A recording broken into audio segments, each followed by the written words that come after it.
విశాఖ క్రీడాభవన్కు మరో శుభవార్త వచ్చింది. సీజన్ 4 ఆంధ్ర ప్రీమియర్ లీగ్ మరికొద్ది రోజుల్లో విశాఖ వేదికగా జరగనుంది. దీనికి ఫ్రాంచైజీలు అదేవిధంగా నిర్వహణ కూడా జరుగుతుంది. ప్రస్తుతం మనతో పాటుగా సెక్రటరీ సతీష్ ఉన్నారు. ఆయన అడిగి మరిన్ని విషయాలు ఈ ఏపీఎల్కి సంబంధించి తెలుసుకుందాం. సార్, సీజన్ 4 సంబంధించి ఈ ఏపీఎల్ ఏ విధంగా జరగబోతుంది? గత ఏవైతే అంచనాలకు ఎక్కువగా జరగబోతుంది, ఇందులో ఫీచర్స్ కూడా ఎక్కువ ఉన్నాయి. అదేవిధంగా ప్రచార పరంగా కావచ్చు, ప్లేయర్స్ పరంగా కావచ్చు, చాలా వాళ్ళకి అధిక ప్రాధాన్యత ఇస్తున్నారు అన్నట్టు ఒక వినిపిస్తుంది. ఏసీ ఈ సంవత్సరం ఎట్లా చేయబోతుంది ఏపీఎల్ అనేది మీ మాటలు?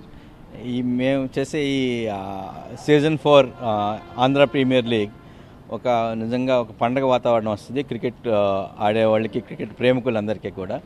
ఇక్కడ ఈ ఆగస్ట్ 8 నుంచి మేము ప్లాన్ చేసిన ఈ ఈవెంట్లో చాలా కొత్త క్రీడాకారులు బయటకు వస్తున్నారు. 520 మంది రిజిస్టర్ చేసుకున్నారు. 25 మ్యాచ్లు చాలా ఉత్సాహబద్ధంగా ఫ్లడ్ లైట్ల కింద జరగటం, తర్వాత లోకల్ అందరినీ మేము ఇన్వైట్ చేస్తాం, స్కూల్స్ నుంచి ఇన్వైట్ చేస్తున్నాం. క్రికెట్ ఎవరికి వాళ్ళు క్రికెట్ మీద ఎంకరేజ్మెంట్ రావడం కోసం ఇటువంటివన్నీ చేస్తున్నాం. Hopefully this is the best season. Bids కూడా చాలా బాగా వచ్చినాయి. ఆ బిడ్స్ బాగా రావటం వలన ప్లేయర్స్కి ఎక్కువ డబ్బులు వెళ్తాయి, మోర్ ప్రైజ్ మనీ వస్తుంది. అంచేత ఏసీఏ ఏది కూడా ఒక లాభం కోసం లేకపోతే ఆర్థిక కోసం చూడడం, మేము కొత్త ప్లేయర్స్ చేయడం కోసం వచ్చిన ప్రతి రూపాయిని కూడా మళ్ళీ ప్లేయర్స్ మీదే ఖర్చు పెడుతున్నాం తప్ప ఏసీఏ అవసరానికి మాత్రం కాదు. సార్, ఇందులో స్టార్ ప్లేయర్స్ ఎవరు ఆడబోతున్నారు అంటే వైజాగ్ నుంచి కావచ్చు, ఆంధ్ర తరపున స్టార్ ప్లేయర్స్ ఎవరు ఆడబోతున్నారు? ఆంధ్ర తరపున కేఎస్ భరత్, విహారీ, రిక్కీ బోయే, తర్వాత అశ్విన్ హెబ్బర్, తర్వాత శశికాంత్, స్టీఫెన్, తర్వాత మన గుంటూరు రషీద్, వీళ్ళందరూ కూడా చాలామంది ఉన్నారు. టీ విజయ్, వీళ్ళందరూ ఉన్నారు. వీళ్ళందరూ కూడా ఒక్కొక్కళ్ళు ఒక టీం రిటైన్ చేసుకున్నాయి, కొంతమందిని టీమ్స్ రిటైన్ చేసుకున్నాయి. అంచేత అందరూ కూడా మంచి ప్లేయర్స్ ప్రతి టీము ఓన్ చేసింది కాబట్టి వాళ్ళ వాళ్ళ ప్రతిభ, వాళ్ళకున్న అనుభవంతో కింద వాళ్ళు బాగా ఎంకరేజ్మెంట్గా ఆడటానికి తీసుకెళ్లారని ఆశిస్తాం. సార్, ఏపీఎల్ అనేది కేవలం ఐపీఎల్కే పరిమితం కాదు, ఇంటర్నేషనల్ వరకు కూడా ఇది ఒక ప్లాట్ఫామ్గా మారనుంది అనేది మీరు ఇందాక చెప్పడం జరిగింది. ఇది ఏ విధంగా తీసుకెళ్ళబోతున్నారు అంటే ప్లేయర్స్ పరంగా కావచ్చు, ఏసీఏ పరంగా? ఏసీఏ పరంగా ఏంటంటే ఇప్పుడు మేము ఇది జరిగేది మొత్తం లైవ్ చేస్తాం. స్టార్ కానీ సోనీ స్పోర్ట్స్ కానీ మన టాలెంట్ని ఇండియన్ సెలెక్టర్స్ చూస్తారు, తర్వాత బయట ఉన్న వాళ్ళు చూస్తారు, మన వాళ్ళు ఎంత బాగా ఆడుతున్నారు, ఎవరి దగ్గర టాలెంట్ ఉంది.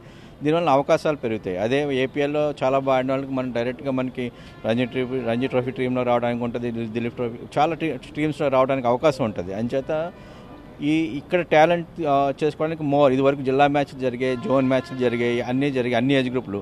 కానీ ఇది కొత్త ప్లాట్ఫామ్. ఈ ప్లాట్ఫామ్లో చేయటం వలన 2020 మ్యాచ్లకి అవకాశం రావడానికి చాలా ఛాన్సెస్ ఉంటాయి. Sir, not only APL, international matches, అదేవిధంగా ఐసీసీ ఉమెన్ వరల్డ్ కప్ రాబోతుంది.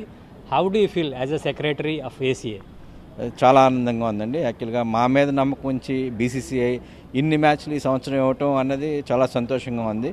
ఈ స్టేడియంని మా టీం అంతా కలిపి ఒక 60-70 రోజుల్లో మొత్తం రెనోవేట్ చేసి మొన్న ఐపీఎల్కి రెడీ చేసిన తర్వాత ఐసీసీ చైర్మన్ గారు కానీ బీసీసీఐ ప్రెసిడెంట్ గారిని వచ్చినప్పుడు చాలా బాగుంది, మీకు మంచి మ్యాచ్లు ఇస్తామని చెప్పేసి వాళ్ళు చెప్పడం జరిగింది. ఆ చెప్పడం వల్ల ఈసారి ఇన్ని మ్యాచ్లు మనకు రావడం జరిగింది. ఎప్పుడు కూడా ఆంధ్ర క్రికెట్ అసోసియేషన్కి ఒకే సంవత్సరం ఇన్ని మ్యాచ్లు ఎప్పుడు జరగలేదు అన్నది, వరల్డ్ కప్ అనేది ఎప్పుడు జరగలేదు. అది నారా లోకేష్ గారి సమక్షంలో ఆ రోజు జైషా గారు ఇచ్చిన హామీ ప్రకారం మాకు ఇన్ని మ్యాచ్లు ఇచ్చారు. చాలా ఆనందంగా ఉంది. మేమున్న టైంలో ఇన్ని మ్యాచ్లు చేయటం అన్నది మేము చాలా ఆనందంగా భావిస్తున్నాం. సార్, ఫైనల్గా ఇప్పుడు ఏపీఎల్కి సంబంధించి ఎంతమంది ప్లేయర్స్ని ఈ యొక్క వేలంపాట్లో వస్తున్నారు? అదేవిధంగా ఓవరాల్గా ఎన్ని టీమ్స్, ఎన్ని రోజుల పాటు ఈ ఏపీఎల్ పండుగ జరగనుంది? ఓవరాల్గా 7 టీంలు అండి, 520 మంది టోటల్గా మనకి ఇప్పుడు దాకా రిజిస్టర్ అయ్యి మనం చేసుకోగలిగాం. 520 మందిలో ఇప్పుడు ఒక్కో టీము 18 నుంచి 20 మంది తీసుకుంటారు. ఇది ఎవ్రీ టీమ్ 6 మ్యాచ్లు ఆడుతుంది. అది కాకుండా 4 నాకౌట్ మ్యాచ్లు అవుతాయి. ఈ టోటల్ ఈ జరిగే మొత్తం అన్ని రోజులు కూడా యాక్చువల్గా లైవ్ ఇవ్వటం జరుగుతుంది. అది కాకుండా మనం ఇలా చేయటం వలన కొత్త క్రీడాకారులు బయటకు వస్తారు, కొత్త వాళ్ళు బయటకు వస్తారు అన్నది ఏంటంటే టాప్ ప్లేయర్స్ కాకుండా జిల్లాలో ఆడిన వాళ్ళు కూడా అవకాశం వస్తుంది. చిన్న ప్లేయర్స్ కూడా వచ్చి వాళ్ళు ఒకతను చాలా బాగా బ్యాటింగ్ చేయగలడేమో, ఒకతను చాలా ఫీల్డింగ్ చేయగలము, ఇటువంటి వాళ్ళు మనం ఇక్కడి నుంచి మనం పిక్ చేయడానికి ఈజీగా ఉంటుంది. అంచేత ఆంధ్ర క్రికెట్ అసోసియేషన్ దీన్ని చాలా సీరియస్గా తీసుకుని ఈ యాక్టివిటీస్ని సెపరేట్గా ఒక కన్సల్టెంట్ టీం పెట్టాం. అది కాకుండా మా ఇంటర్నల్గా కూడా ఒక టీం వేసి తర్వాత గవర్నింగ్ కౌన్సిల్ అని చెప్పి ఏపీఎల్కి సెపరేట్ గవర్నింగ్ కౌన్సిల్ ఉంది. దానికి మళ్ళీ ఎలక్షన్స్ జరిగినాయి. APL governing council Sujay Krishna Rangarao గారిని ఎన్నుకున్నారు. తర్వాత సుధాకర్ చౌదరి గారు విజయవాడ నుంచి, వీళ్ళిద్దరూ కూడా యాక్చువల్లీ ఈ మొత్తం జరిపేదంతా కూడా గవర్నింగ్ కౌన్సిలే జరుపుతుంది. మేము only ACA only back end నుండి సపోర్ట్ చేస్తాం. Governing council is running the whole APL. జిల్లా స్థాయి క్రికెటర్లు కూడా అంతర్జాతీయ స్థాయిలో క్రికెటర్లను చూపించేందుకు కూడా ఈ ఏపీఎల్ అనేది చాలా ఎంతగానో ఉపయోగపడుతుంది. అంతేవిధంగా 500 మంది 20 ప్లేయర్స్తో ఈ యొక్క ఏపీఎల్ నిర్వహణ జరుగుతుంది. వాళ్ళకి బిడ్డింగ్ జరుగుతుంది. అదేవిధంగా సెలెక్టర్లతో కూడా వాళ్ళని సెలెక్ట్ చేసిన తర్వాత ఈ మ్యాచ్లు ఆడి వారు అద్భుతంగా రాణిస్తే అంతర్జాతీయ స్థాయికి కూడా వెళ్ళడానికి ఈ ఏపీఎల్ ఉపయోగపడుతుందంటూ కూడా సెక్రటరీ చెప్తున్నారు. వీడియో జర్నలిస్ట్ విజయ్తో సతీష్, ఏబిఎన్ ఆంధ్రజ్యోతి, విశాఖ నుంచి.